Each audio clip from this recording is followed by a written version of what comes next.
레이놀드 그린이라는 분이 인생의 가장 좋은 일들은 슬픔과 고난이라는 보자기에 쌓여서 온다라고 말을 했습니다.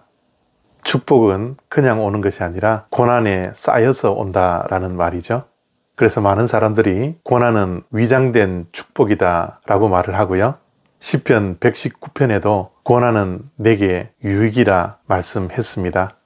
고난이 유익이 되려면 고난 앞에서 한숨만 쉬고 있는 것이 아니라 고난이 유익이 되는 비결을 우리가 알아야 합니다. 골로새서 1장 1절부터 3절까지 말씀입니다.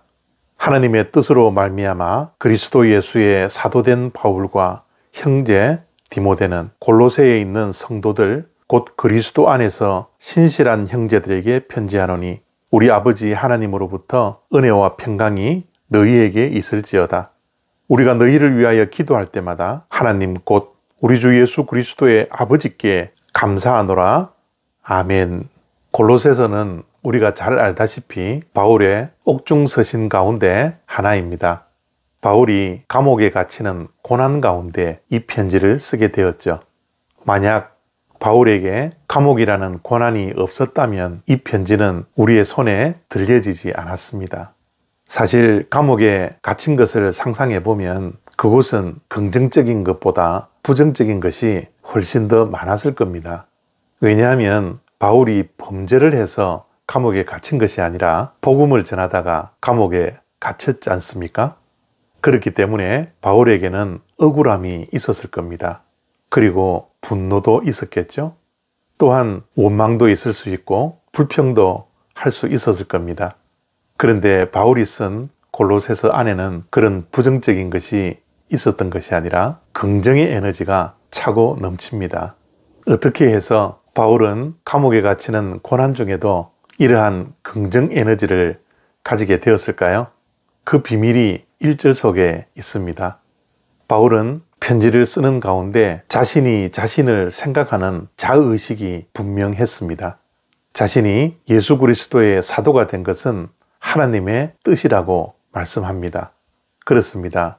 사도 바울은 늘 하나님의 뜻을 바라보았습니다. 사도가 된 것도 하나님의 뜻이요. 감옥에 갇힌 것도 하나님의 뜻이라는 겁니다. 바울은 고난 중에도 인생의 장애물을 만날 때에도 고통과 고민 속에서도 억울함 속에서도 하나님의 뜻으로 사도가 된 자의식을 가졌던 것처럼 이러한 상황 속에서도 하나님의 뜻이 있겠지 자의식을 갖고 있었던 것입니다. 감옥에 갇혀 자유롭지 못하고 부정적인 감정에 휩싸여 있을 수 있었지만 그곳에서 하나님의 뜻을 발견하려고 사도 바울은 애썼을 겁니다. 누구를 원망하고 누구를 미워해서 마음속에 분노가 차 있는 것이 아니라 그리고 신세 타령하며 한숨을 쉬는 것이 아니라 하나님의 뜻을 발견하려고 이러한 상황 속에서도 바울은 믿음으로 순응하고 있었던 것입니다. 그래서 사도 바울은 골로새의 신실한 형제들에게 무난하면서 은혜와 평강이 있을지어다 라고 말씀합니다. 늘 바울이 서신서를 쓰면서 인사말을 할 때 은혜와 평강이 있을지어다 라고 말을 하죠. 그렇습니다. 우리 믿는 자들에게는 하나님의 은혜가 날마다 임해야 하고 우리의 심령 속에는 평강이 있어야 합니다. 그런데 기억해야 할 것은 은혜와 평강은 쌍둥이라는 겁니다. 은혜가 있는 곳에는 늘 평강이 찾아옵니다. 은혜의 열매가 평강이죠.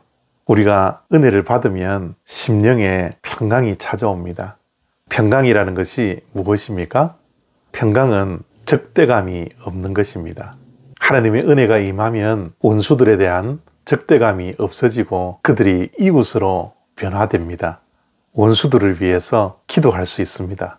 분노와 미움이 용서로 바뀌게 되는 것이죠. 은혜 받는 순간 분노의 대상이 갑자기 불쌍하게 여겨집니다. 그래서 그들을 위해서 눈물로 기도하게 되는 것이죠. 너무 놀랍지 않습니까? 그러나 그것이 하나님의 은혜를 받은 자들의 분명한 열매입니다. 평강은 적대감이 무너지고 원수가 이웃이 되는 놀라운 역사가 일어나는 것입니다.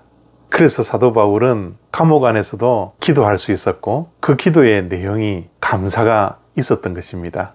하나님의 은혜가 감옥 안에도 가득 차 있었고 바울의 심령 속에 평강이 채워지니 기도하며 감사하게 되었던 것이지요. 오늘 이 말씀을 통하여 우리 모두에게 은혜와 평강이 함께 임하기를 원합니다.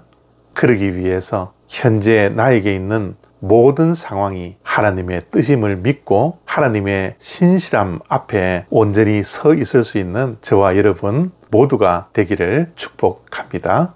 감사합니다.